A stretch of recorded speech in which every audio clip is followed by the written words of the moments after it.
You will hear a number of different recordings and you'll have to answer questions on what you hear. There'll be time for you to read the instructions and questions and you'll have a chance to check your work. All the recordings will be played once only. The test is in 4 sections. At the end of the test, you'll be given 10 minutes to transfer your answers to an answer sheet. Now turn to Section 1. Section 1. You'll hear a woman complaining about an item she has bought. First, you have some time to look at questions 1 to 4.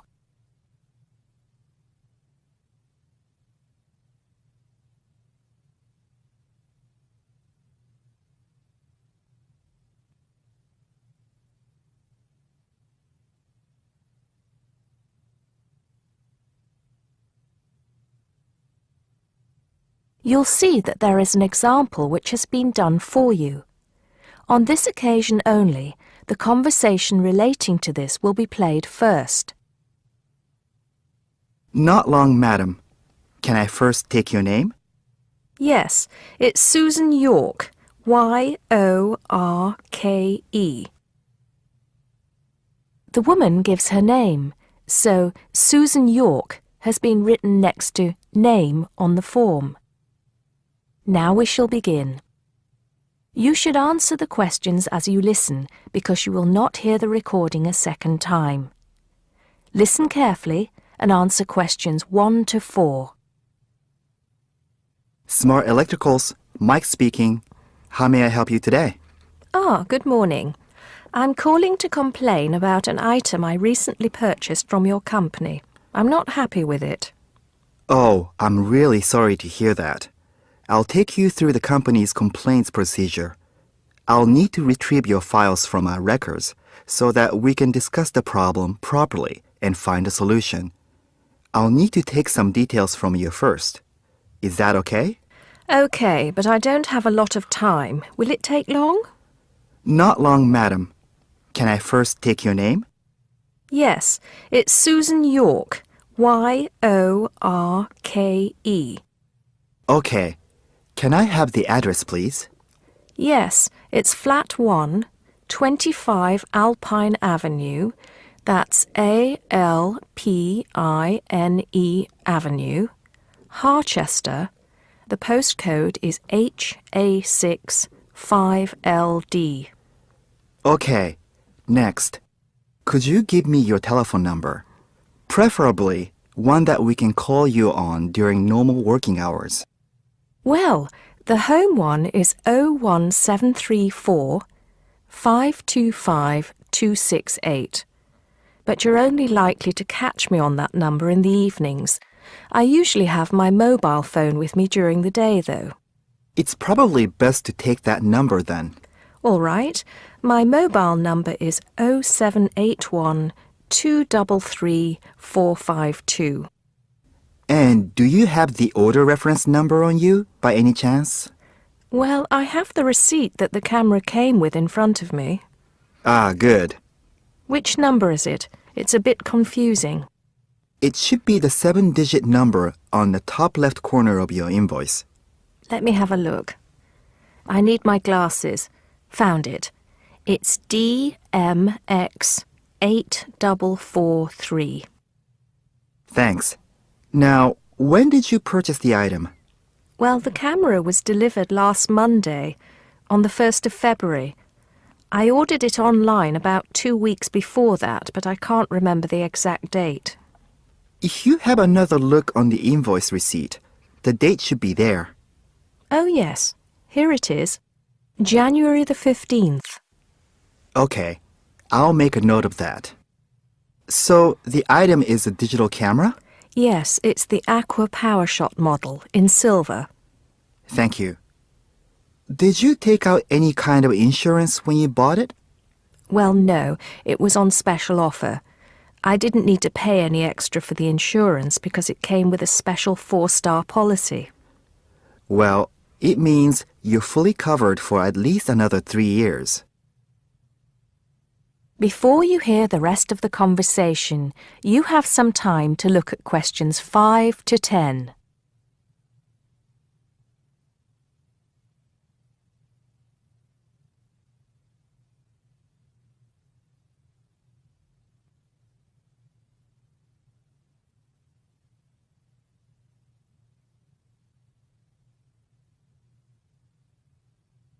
Now listen and answer questions 5 to 10. Right. What is the problem? Yes, the first thing is that it came with one memory card in the box when there were supposed to be 2. Oh dear. I'm terribly sorry about that. It must have been an oversight in the packing department. I can do something about that straight away and get one sent out to you. Well, that's not the only thing. I bought it as a present for my niece because she loves swimming. It said on the website that it was waterproof, but when she took it on holiday and tried to use it underwater, it got ruined because water got into the lens. You can imagine how disappointed my niece was. I certainly can. Were those the only problems? No, there was one other thing. It came with a case to protect it. When I opened the box to take the case out, I saw that it had a big scratch on it. We're really sorry about that. I can offer to have the camera repaired for you. In the event that it can't be repaired, we'll send you a replacement. I don't think so. Seeing as it was faulty in the first place, I wouldn't want another one. I think I'd rather have my money back. Can I get a refund? Yes, of course. If you send it back to customer services, I'll make sure it's dealt with. Thank you very much. That is the end of section 1. You now have half a minute to check your answers.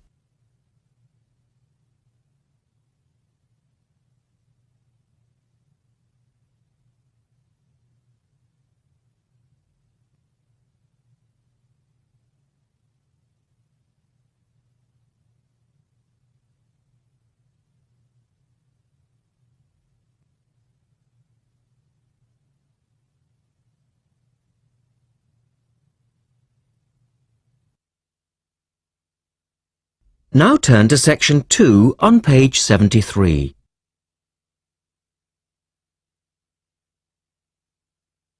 Test 3, section 2. You will hear a woman talking about a number of different beaches to a group of tourists. First, look at questions 11 to 20.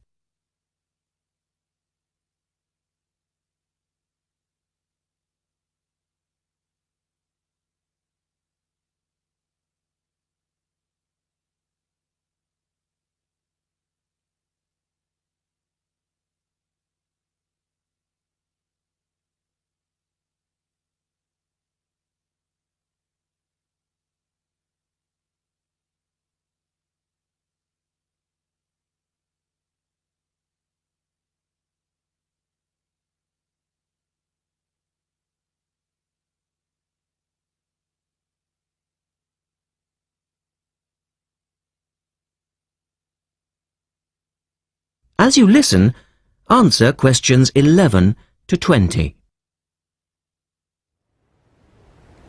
Right, let's move on to the beaches here, which are absolutely beautiful. You do have over 100 to choose from. They're mostly sandy beaches and they vary from the largest, which is 2.5 kilometres long, to tiny sandy coves. But there are a few that I'd really recommend you to visit. So, looking at this pamphlet, first of all, there's Bandella Beach. This beach is 1 kilometre away from the old fishing village of Bandella, which is a beautiful spot. If you park in the car park behind it, there's a small path which leads down to the bay. It's very pretty because the whole beach is backed by pine trees, so it's very sheltered. The beach itself is very clean and the water is shallow and safe. That, together with the soft sand, make it an ideal beach for children and non-swimmers. A little further round the coast, again to the east, in the eastern corner of the island, is the spectacular Da Polata Beach, which is basically a long inlet. The land around this beach is marshland. It's all marsh, and there's a stream which winds through it, and the stream goes into the sea. And the beach has lovely pale gold sand. Access to this beach is quite tricky, and not for the less energetic. You have to go down a long flight of steps, 190 to be exact. But you'll be relieved to know that there's also a road which winds down to a car parking area. When you're level with the sea, there is a handful of shops and bars, and you can hire some beds and umbrellas. Continuing round the island, just past the tip of Calne, is the next beach I'd suggest you visit, and this is Sanget. Why? Because there isn't a beach longer than this on the island. If you want to know, it's exactly 2.5 kilometres long, and that's a bonus because it means it never gets overcrowded. It has golden sand and clear blue water shelving into the sea. There are several beach restaurants to choose from, and water sports are available when the water is calm. But check first. This beach operates a flag system, as the sea can get rough, and you should always swim between the flags. There's a large car park which gives you easy access to the eastern end of the beach, but the western end is much quieter and more wild, as it is harder to reach. Blanaka is another popular beach, just in the northwest corner of the island. It has incredibly white sand and sparkling water. There is ample car parking here and plenty of bars and restaurants. Blanaka has white cliffs all around it, and for those of you who'd like a little more to do than just lazing on the beach, there are caves here which you can explore in the cliffs, and you can also dive into the water from rock platforms along the side of the cove. Well, my final recommendation for today is Disador. Now, this beach isn't quite as easy to get to as the others I've talked about. It's quite a remote little beach, tucked away here next to Blanaka. You can reach Disador by a steep slope which goes over some sandbanks. The beach itself is small and pretty, with reddish-coloured sand and some stony areas on its eastern side. Despite being quite small, the bathing is good, and you can also go fishing here from the rocks at either side. It's a good idea to take some food and drink with you if you decide to go here, as there's only one little bar which isn't always open. So, that should give you plenty of ideas to choose from over the next 2 weeks, and if you have any further questions... That is the end of section 2. You now have half a minute to check your answers.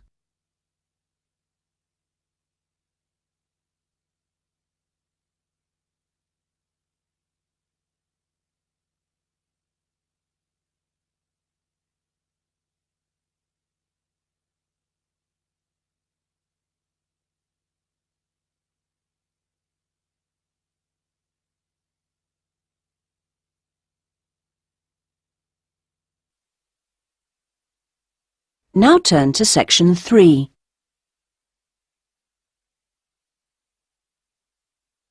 Section 3. You will hear a conversation between an undergraduate student, David, and his tutor, Dr. Smith, about David's plans for doing a master's degree. First, you have some time to look at questions 21 to 26.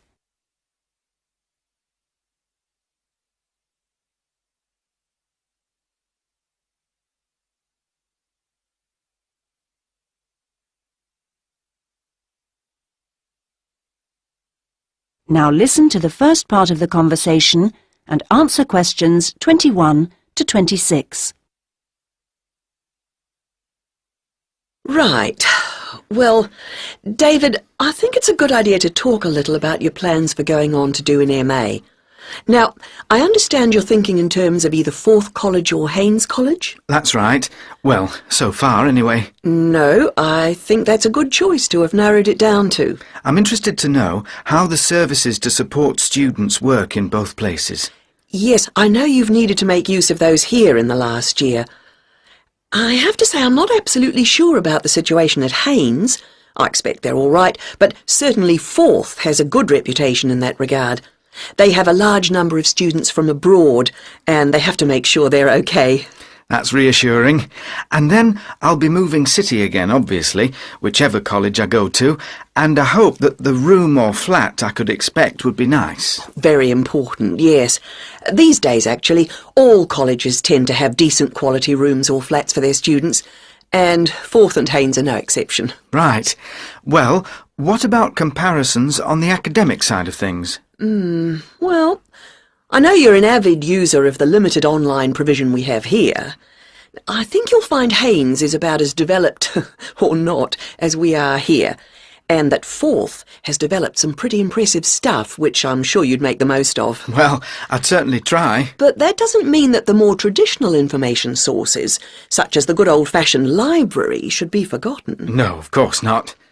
While Forth has recently had a very splendid law library opened, that isn't particularly relevant for you, and I think you'd find Haynes' general university and faculty collections better suited to your needs. But that's something you could check for yourself if you visit both places. Which I'm planning to do next month. Good. Now there's the question of the lecturing staff, which is clearly going to be key to your progress. I think you'd find them adequate at Forth. There are some solid people working there, while Haynes have recently taken on some inspirational people, very cutting edge. It's a little hard to judge, though, because as a research student, it's not as if you have teaching all day, every day. No, I guess not.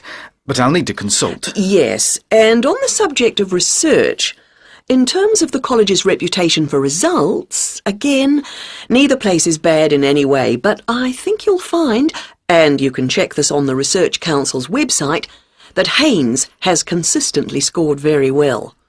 There's perhaps a little bit of an issue with non-completing doctorate students at Forth. Well, I'll certainly look at the website as you suggest. Fine. Now you have some time to look at questions 27 to 30.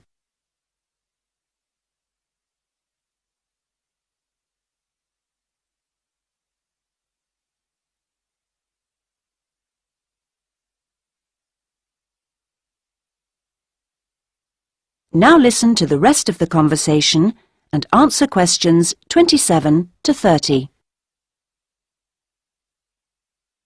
I'm still a bit anxious about making this next step. I know the level of competition is very high, especially in my area. It makes me feel rather daunted, and I wonder if in a new place I may be out on my own, if you know what I mean, compared to the sense of community here. I suppose it'll be down to my determination to succeed to get me through. Well, do remember how you felt when you arrived here. I'm sure you'll get on anywhere in the end. I hope so. And of course, you still don't know exactly where you want to end up. By the time you've completed your masters, you'll have a clearer idea of whether you want to progress to doctorate level. It's possible, I suppose, that you'll begin to see how much you might be interested in picking up some bits of lecturing earlier than that, since your area is fairly specialised, and may put you in demand sooner than you think. To establish yourself in your area of expertise, it would be sensible to think in terms of getting your stuff into one or two of the journals, converting parts of your dissertation into suitable formats for them. That'll stand you in good stead, whatever else you decide to do. That sounds like good advice, thanks. Actually, I think master's level studying has improved in some ways over the last few years. The internet you love so much was always going to make all kinds of studying easier. Or that's the idea, anyway. I'm not sure it really has the impact you might think. What I've found impressive is the way courses have developed to be more adaptable, more able to fit in with all the other demands in people's lives. So, while the exams and assignments you all have to do may not have shifted much, at least a wider range of students are now able to benefit from education at the higher levels. I just wish I could be sure I was always making the best use of my opportunities. At the end of each week, I usually feel I could have got more done, arranged things differently, been more efficient somehow. I've got a lot better at taking down notes during seminars and lectures, which means, I think, that my written work has benefited to some degree, so there's progress on some fronts at any rate. Yes, it's interesting seeing... That is the end of section 3. You now have half a minute to check your answers.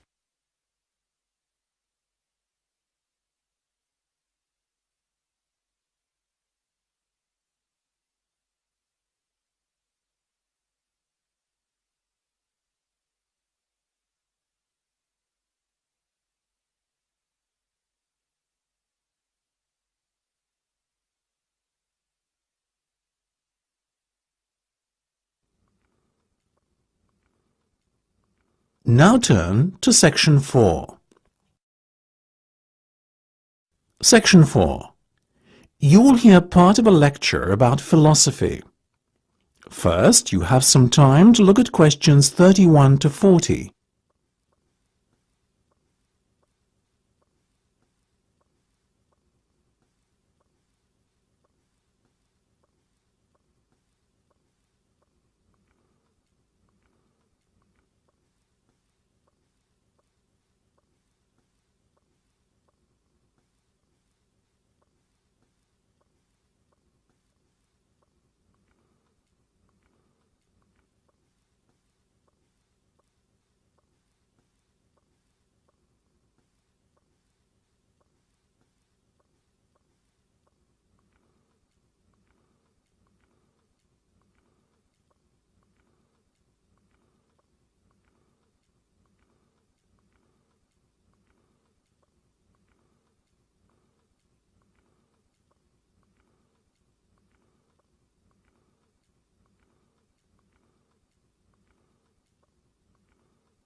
Now listen carefully and answer questions 31 to 40.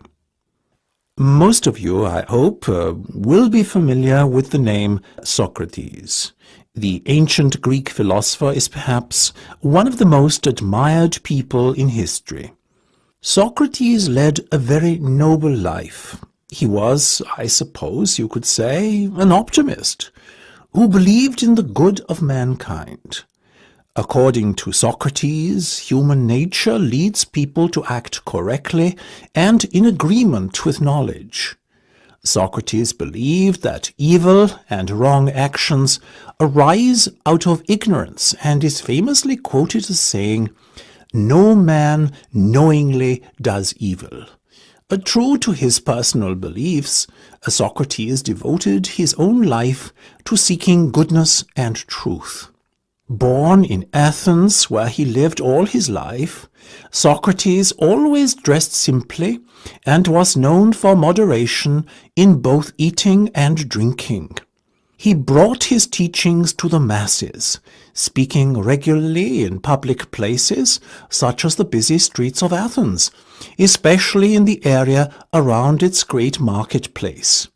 He had little regard for public opinion, and always conducted himself in accordance with his own set of rules. Socrates built up a reasonably large following of Athenians looking to learn from his seemingly endless wisdom. But he also had a good many enemies who mistrusted him on account of his unorthodox views on subjects such as religion.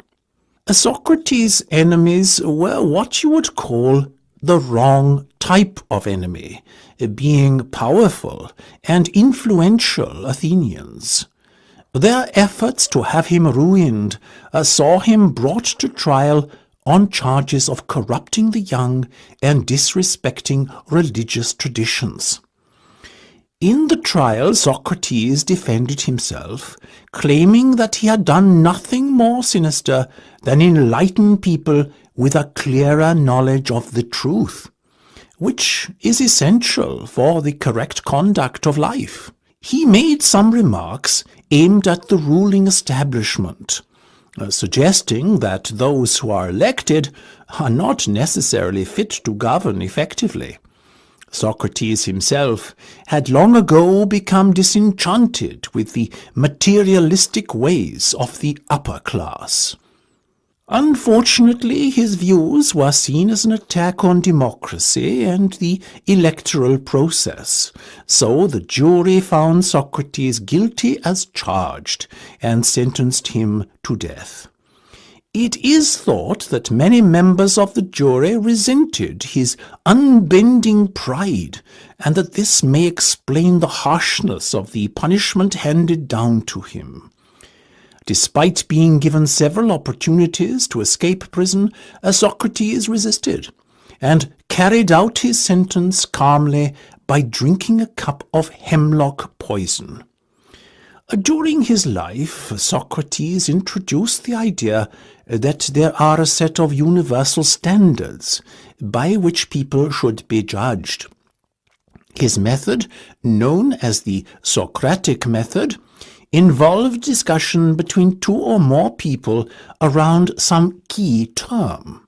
In theory, those party to the discussion should all define the term in the same manner. However, his studies found that this was seldom the case. Socrates encouraged his followers to engage in such discussions with the goal of trying to proceed from less adequate definitions to more accurate definitions over time, the ultimate goal being a true and universal definition that could not be contradicted by anyone. This method tended to expose the ignorance of the Athenians of his day. It showed that many things that they assumed true were in fact false.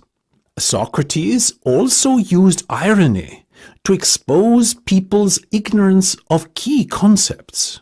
That is, he claimed to differ from others in recognizing that he himself was ignorant. His insistence on ignorance reminded other people of their own ignorance, but won him few friends in high places. That is the end of section 4. You now have half a minute to check your answers.